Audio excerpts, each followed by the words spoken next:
What's up, dudes and dudettes? It's Jimmy, aka ZeroTolerence 55, here with another Star Wars The Old Republic Explained video, continuing the story of Meetra Surik, aka the Jedi Exile.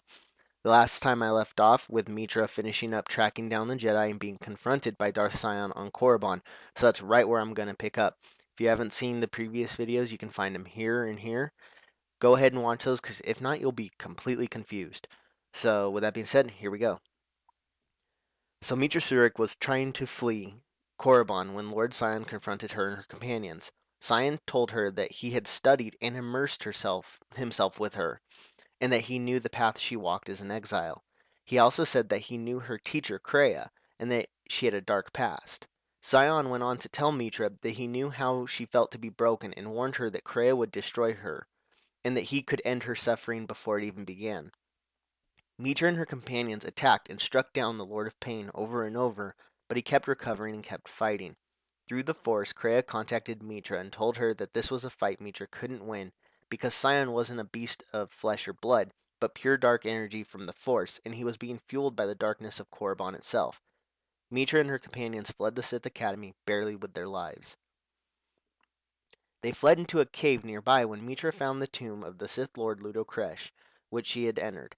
Much like the cave that Luke entered on Dagobah in Empire Strikes Back, this cave caused Meetra to confront many of her own issues that plagued her since her exile. She experienced flashbacks to when she was recruited by Malak, her actions during the Mandalorian Wars, etc. It was during this time that Meetra came to terms with who she was as a person and as a Jedi. After escaping, Meetra and her companions returned to Dantooine to meet with the Jedi Masters. The three Masters met with Meetra and concluded that since her exile, Meetra had become a wound in the Force, since she was carrying the guilt of all those she had killed when she activated Revan's device on Malachor V. They went on to tell her that she was regaining her ability to use the Force because she was leeching it from her companions, who were also Force sensitive, and that she was a threat to everyone because she could just become just like Lord Nihilus, if not more powerful than the Dark Lord. They once again tried to exile her and actually strip her of her Force powers against her will, but before they could finish, Kreia stormed in to save Meetra at the last second.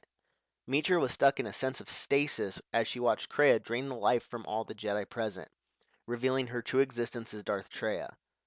As she drained them, Traya didn't only kill a Jedi, but instead left them as a void in the Force, causing them to feel the eternal pain that Meetra had felt during the destruction of Malachor V. After Traya left and her stasis wore off, Meetra regained her strength and headed to Telos IV in order to confront Traya. Upon her arrival, Meetra found Brianna, who was the handmaiden she had recruited, defeated at the hands of a corrupt Atris. Atris had fallen to the dark side, but after being defeated by Meetra, she was able to see the folly of her ways. Atris told Meetra that Traya had fled to the remains of Malachor V in order to wait for the final confrontation, and that Traya was one of the Sith that was responsible for the mass murder of the Jedi. At this time, Brianna swore her sole allegiance to Meetra, and they left Atris to wait until they could figure out what to do with her. As they were leaving Telos IV, Darth Nihilus's flagship, the Ravager, appeared in system. Meetra and her companions decided to confront him, boarding his ship and tried to stop him from destroying Telos IV. With the help of Nihilus's former apprentice, Visas Mar, and Mandalore the Preserver, Meetra vanquished the Sith Lord. Once defeating him, they traveled to Malachor V for the final confrontation with Traya. After crash landing on the surface of Malachor V, Meetra proceeded to enter the Traya Academy. While inside the academy, she demonstrated her power in the Force and the brutality of her lightsaber skills, defeating legions of Sith assassins and warriors before finally confronting Darth Sion. During the battle, Meetra was briefly able to convince Sion to let go of his hatred, which weakened him just enough to allow her to kill him. Once the Lord of Pain was dispatched, Meetra then headed to her final challenge, Darth Traya. Her goal was ultimately to redeem her former master, but Traya wanted nothing to do with that. Traya started her confrontation with Meetra and said that it could only end in death. After a short but fierce battle, Meetra cut off Traya's remaining hand, as well as severed the Force bond between them. Traya tried to persuade Meetra to kill her and follow the dark side, but Meetra chose the path of the Jedi and spared the Sith Lord, so that she could stand trial for her crimes. This was not the case, however, since Traya wanted none of Meetra's mercy. Kreia became enraged and continued to fight Meetra by way of 3 animated lightsabers that she was controlling through the Force. Meetra tried to end the fight over and over without killing Kreia, but to no avail. Meetra was forced to strike down her former master, but did so without falling to the dark side.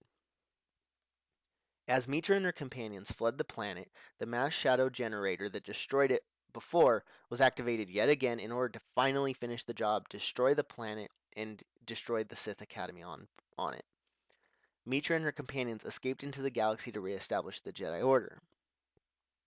Now, I know a lot of you have asked what happened to Revan after Knights of the Old Republic, and where's my Revan number 4 video? Well, right before Treia's death, she gave Meetra information on Revan's location in the unknown regions of the galaxy and what he was up to. My next video is going to focus on that. You're going to find out what happened to Revan after Knights of the Old Republic 1, and you will also see how Revan and Meetra's stories intertwine once again. I did this video after Revan 3 because I wanted to give you Meetra's story before I did it, because trust me, the Revan videos, the Meetra videos, and even the Sith Emperor video I did at the beginning all tie in together, so stay tuned for those. As always, thank you guys for watching my video. I appreciate every view, like, and subscriber I get. So if you enjoyed it, go ahead and click the like button and subscribe to me, because I have a lot more videos coming out. If you want to leave some feedback of what you thought, or even just give me ideas for new videos, you can leave them in the comment section below, because I'm constantly checking it, constantly, seeing what people are saying. And I also do the same thing on Twitter. You can find me at ZeroTolerence55. It's a great way to keep up to date on what I'm working on, and also to contact me, say, hey, I think you should do this video or whatever.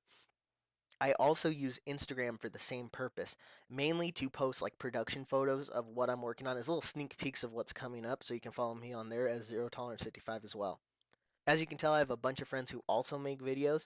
Go ahead and give all their channels a check out if you get the chance, because they all do everything from gameplays to music videos. So give them a chance if you have some free time. Thank you guys for watching my video, and I will catch you later.